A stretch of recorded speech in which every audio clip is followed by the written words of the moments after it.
Halo, Assalamualaikum warahmatullahi wabarakatuh. Selamat datang di podcast Jeda Praktek, ruang ngobrol santai di antara riuhnya dunia medis. Di sini kita akan bahas cerita, keresahan, sampai insight seputar kesehatan, tetapi tetap ringan, seperti ngobrol sambil ngopi di ruang jaga. Yuk istirahat sejenak, ini waktunya Jeda Praktek.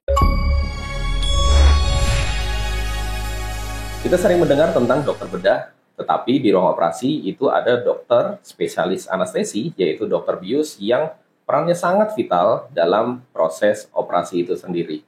Hari ini saya ditemani oleh dokter spesialis anestesi. Selamat datang, Dokter Reza. Selamat siang, selamat datang. Iya, dokter, kita ngomongin tentang bius nih, dokter. Iya, siap. Karena yang sering didengar oleh masyarakat adalah dokter spesialis bedah, dokter kebidanan, atau dokter-dokter lain yang bekerja di bidang dengan berhubungannya dengan pisau, dokter. Iya, siap. Tetapi sebenarnya dokter yang berpisau ini sebenarnya sangat butuh support dari dokter anestesi. Nah, kita bicara tentang bius ini, sebenarnya dokter anestesi perannya di kamar operasi itu gimana sih, dok? Oh iya, terima kasih. Jadi peran bius itu sebenarnya dia membantu dokter operator agar operasi dapat terlaksana dengan lancar.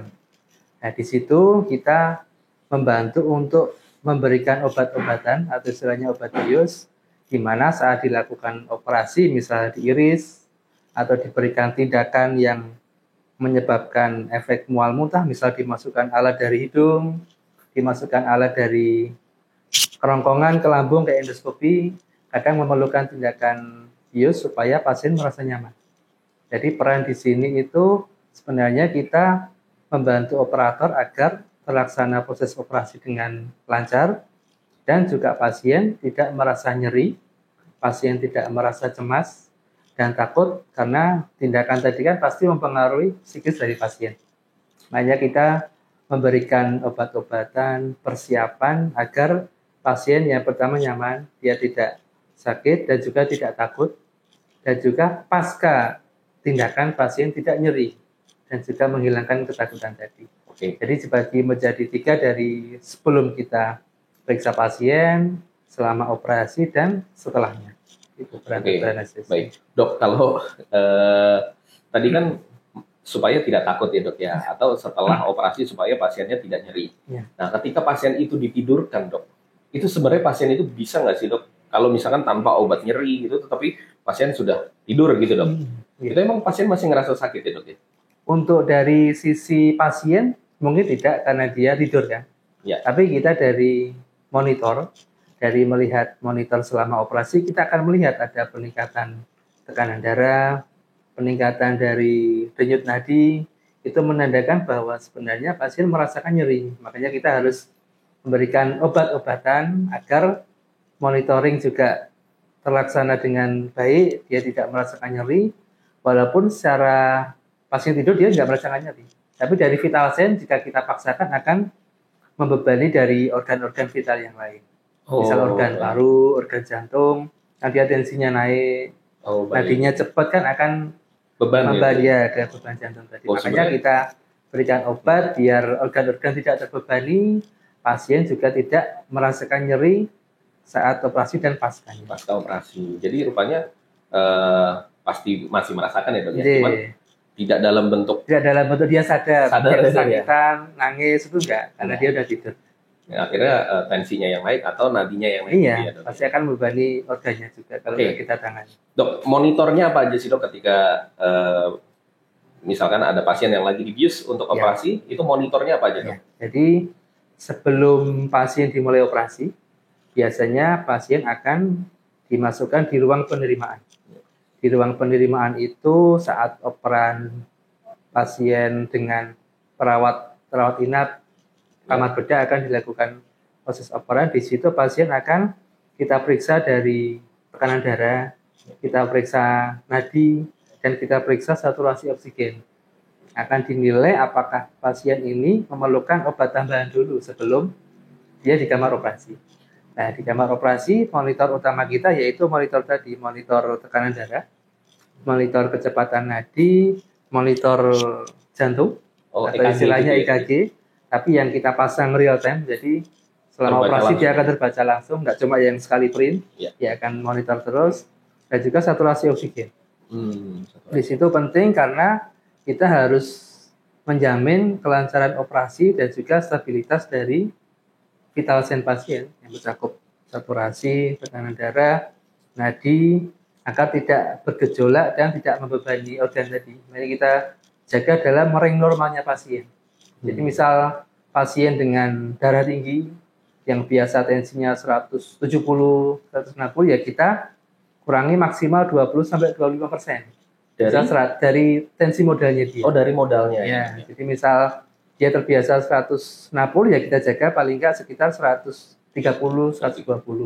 Jangan sampai kita biarkan tensinya di bawah 100 terlalu lama. Oh, itu akan ya takutnya akan membebani fungsi-fungsi otak, fungsi jantung. Dok, saya mau tanya nih, Dok. Boleh. Kalau misalkan pasien ditensi di ruang penerimaan, Dok. Ini kan pasiennya sudah takut, Dok. Kita menentukan modalnya itu dari mana, Dok, kalau itunya? Paling enggak dia kita tanyakan dulu base-nya dia rata-rata tensi awal berapa. Kita tentukan kenaikannya itu tidak lebih dari 30%. Untuk kenaikan tidak boleh 30%. 30% kurang lebih kita gampangannya. Misal tensi modalnya dia 130, 40. Pas mau operasi jadi 220. Nah, itu kita harus kalau tidak emergensi, kita harus evaluasi dahulu. Apakah dia perlu kita berikan terapi untuk menjaga tekanan darah tadi. Oh, baik. Karena komplikasi untuk terjadinya yang nggak kita inginkan, misalnya stroke atau serangan jantung kan tinggi dengan tensi yang di atas normal tadi. Gitu ya, Dok, ya. Misal gula, normalnya kita maksimal 200, dia 600. Kalau kita nggak terapi dulu, takutnya dia akan mengganggu mengganggu dari proses peredaran darah, sirkulasi ke otak. Baik, kalau gitu berarti ini dokter anestesi kan ya, Dok, ya, beberapa pasien juga ada yang saya sudah di-planningkan operasi rupanya ditunda. Salah satunya karena faktornya karena itu, karena kita dengan operator kan juga berdiskusi, akan mempertimbangkan risk dan benefitnya. Baik. Kalau memang risikonya lebih tinggi dari benefitnya, kita perbaiki dahulu kondisi pasien agar prima saat operasi. Ini, Dok, sharing, Dok. Kalau misalkan dokter pernah ada penundaan operasi itu biasanya gara-garanya apa sih, Dok? Biasanya penundaan operasi yang terencana, pasien lupa puasa. Lupa puasa. Jadi misal operasi di jadwal jam 7 pagi. Pasien jam 5 mungkin karena keluarganya nggak ada, dia lupa makan. Malah makan. Jadi kan, apalagi operasinya nggak emergency ya kita tunda dulu sampai waktu puasanya. Baik, itu yang pertama karena makan ya, karena tidak puasa. Yang kedua, Dok? Terus yang kedua karena dia kadar gulanya terlalu tinggi. Gula terlalu tinggi juga ya. Pernah dia di atas 300, ya kita perbaiki dahulu. Perbaiki dahulu sampai kira-kira target kita, baru kita lakukan tindakan. Boleh pembiusan. Terus berikutnya apa, Dok? Terus tensi juga pernah. Tensi, karena tensi ya, Dok, ya. Biasanya normalnya 140-an, saat itu 220 ya, kita harus perbaiki dahulu, mungkin bisa kita terapi atau kita koordinasi dengan dokter penyakit dalam untuk memperbaiki tensi pasien. Karena risikonya lebih tinggi. Apalagi operasi-operasi yang di urologi, operasi prostat itu kalau tensinya terlalu tinggi kan dia risiko perdarahannya lebih tinggi. Kemudian ada lagi, Dok, kalau ini. Kalau dari EKG gitu, Dok? Kalau EKG itu biasanya pernah dulu sama EKG-nya ada irama yang nggak teratur, sama ada kayak AP blok ya, kita harus konsul ke kardio dahulu. Oh, baik. Untuk memastikan pasien layak dilakukan tindakan. Oh, baik. Apakah ada terapi yang perlu dikonsumsi dahulu, apakah perlu monitoring EKG yang serial nanti baru. Oke, baik. Tadi sempat disinggung juga tentang kolaborasi antara dokter bedah dan dokter anestesi. Itu model kolaborasinya itu di dalam kamar operasi kah atau di luar kamar operasi, atau pasien ini sebenarnya ketika di-planningkan operasi akan dirapatkan dulu, itu gimana sih, Dok? Kalau pasien-pasien yang dia tidak complicated, dalam arti pasien yang operasinya tidak besar dan risikonya juga tidak besar, biasanya dari operator akan menghubungi dokter anestesi untuk tindakannya kapan, lalu segera kita siapkan. Misal dari kita meminta persiapan penunjang laboratorium, penunjang foto ronsen untuk mempersiapkan saat operasi. Jadi sebenarnya sejak sebelumnya sudah kita koordinasi, cuma nggak dalam bentuk konferensi yang Yang Oh, kalau rapat gitu ya? rapat ya, kalau itu biasanya pasien-pasien yang dengan penyulit. Oh, baik. Biasanya akan dikumpulkan antar dokter, mungkin dokter bedah, dokter penyakit dalam, dokter anestesi, dokter pendukung yang lain agar bisa terlaksana dengan lancar untuk operasi. Lalu di dalam kamar operasi juga kita akan koordinasi. Kalau misal pasiennya gelisah, misal pada operasi bius paru, nah kita harus koordinasi. Kalau dia mulai nggak nyaman ya kita berikan obat tidur pasiennya. Jadi pasien dijadikan tidur, dijadikan tapi tidur. tetap bisa bius paru. Bius paru. Dikasih sedasi sih. Oh, Tidur, baik. jadi pasien tuh juga nyaman, operator juga tidak terganggu dengan mungkin pasien yang gelisah tadi. Gitu. Bagaimana kalau paskanya, Dok? Kalau paskanya masih ada kolaborasi nggak sih, Dok? biasanya masih, terutama pasien-pasien yang masih merasakan nyeri biasanya. Oh, masih nyeri ya? Nah, biasanya kita akan koordinasi dengan dokter bedah untuk dari kita anestesi akan memberikan obat apa untuk mengurangi pasien nyeri tadi. Ya. Gitu. Kalau gini, Dok, kalau pertanyaannya adalah ada beberapa pasien yang harus setelah operasi itu kan nggak semuanya masuk ke kamar perawatan biasa ya, harus masuk ke intensif itu. Yang merawat anestesi juga kan, Dok ya? Iya, jadi kalau di intensif kita akan 2 dokter minimal. Dokter bedahnya yang bersangkutan dan juga dokter anestesi. Bisa juga ditambah dokter penyakit dalam kalau dia ada masalah gula, masalah tensi, itu bisa lebih dari 2 dokter. Kita akan kolaborasi untuk kesembuhan pasien. Baik, Dok, boleh cerita nggak, Dok? Selama pengalamannya dokter, pernah ada kasus yang menarik yang bisa dibagikan ketika pembiusan, Dok? Kasus yang menarik mungkin itu pernah dapat benjolan di perut, jadi tumor di daerah usus abdomen ya sampai berdarah-darah, jadi sempat pendarahan sampai 2-3 liter, bayangkan aja 2-3 liter. Banyak sekali.